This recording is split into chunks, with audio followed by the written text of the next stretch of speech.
Selamat pagi, jemaat sekalian yang dikasihi Yesus Kristus. Kiranya kita tetap semangat dan dalam rasa syukur selalu. Sebelum kita disapa oleh firman Tuhan, mari kita lebih dahulu menundukkan hati dan pikiran kita.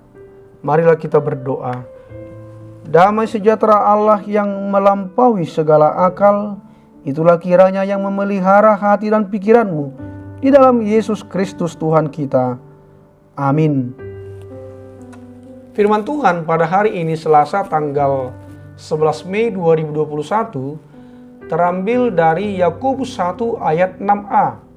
Firman Tuhan berkata, "Hendaklah ia memintanya dalam iman dan sama sekali jangan bimbang."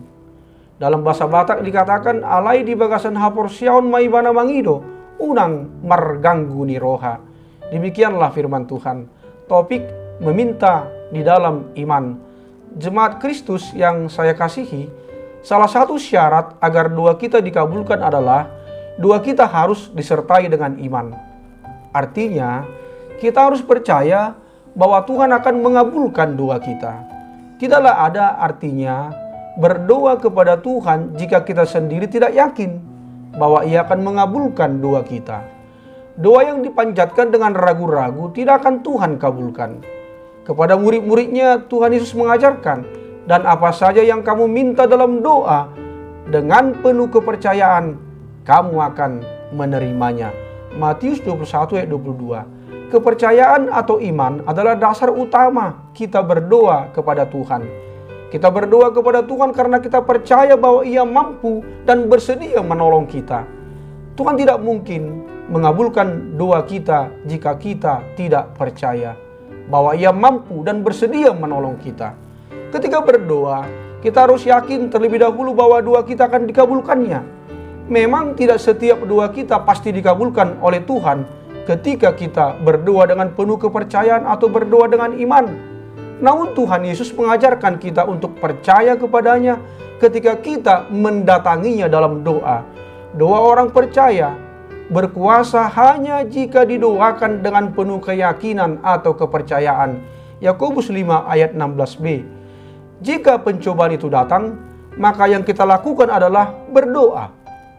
Memohon hikmat kepada Tuhan menghadapi berbagai pencobaan yang datang, supaya kita jangan mengandalkan kekuatan pikiran dan kemampuan diri sendiri, karena bisa saja hasilnya kita stres dan bahkan mencari jalan keluar yang mendatangkan perbuatan dosa. Yang dimaksud dengan hikmat di sini adalah hikmat pada waktu menghadapi pencobaan atau kesukaran. Dalam menghadapi kesukaran, kita seringkali menjadi bingung karena kita tidak tahu apa yang harus kita lakukan. Pada saat seperti itu, kita harus meminta hikmat dari Tuhan supaya kita bisa menghadapi kesukaran itu dengan cara yang benar. Jika kita telah berdoa, biarlah kita hanya mengandalkan kuasa Tuhan. Jemaat AKBP Saresor Sutoyo yang dikasihi Yesus Kristus.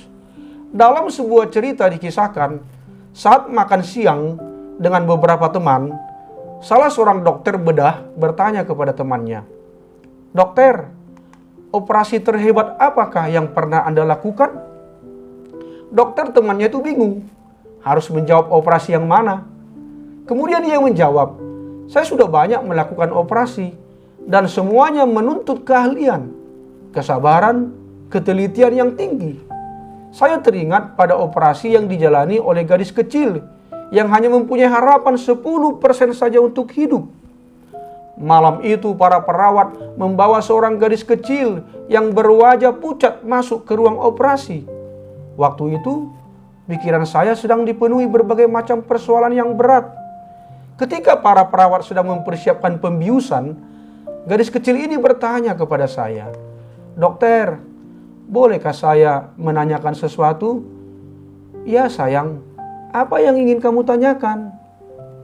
'Setiap malam sebelum tidur saya selalu berdoa.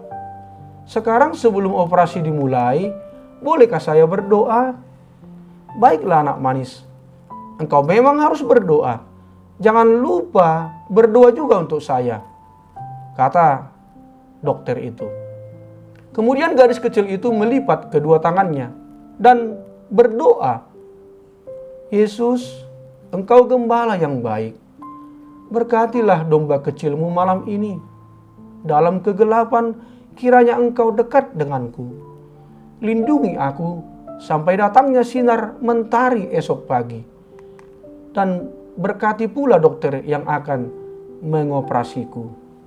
Setelah menutup doanya, gadis kecil itu berkata, "Sekarang saya sudah siap, dokter." Mata saya berkaca-kaca, melihat betapa besar iman yang dimiliki gadis kecil tersebut. Malam itu sebelum saya mulai operasi, saya berdoa, "Tuhan yang baik, Engkau boleh tidak membantuku dalam operasi yang lain, tapi kali ini bantulah aku untuk menyelamatkan gadis kecil ini." Kemudian saya mulai mengoperasi gadis kecil itu, dan keajaiban terjadi. Dia disembuhkan. Saat berpisah dan melepas gadis kecil itu untuk kembali ke rumah, maka saya sadar sesungguhnya sayalah pasien tanda kutip yang menjalani operasi iman.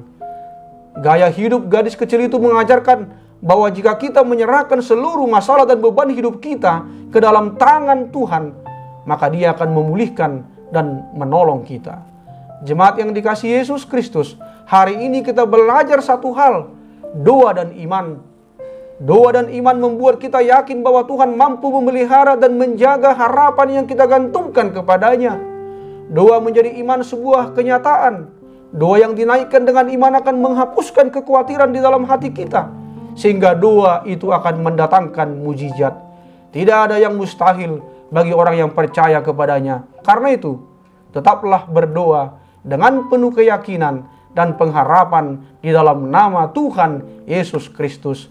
Amin. Marilah kita berdoa.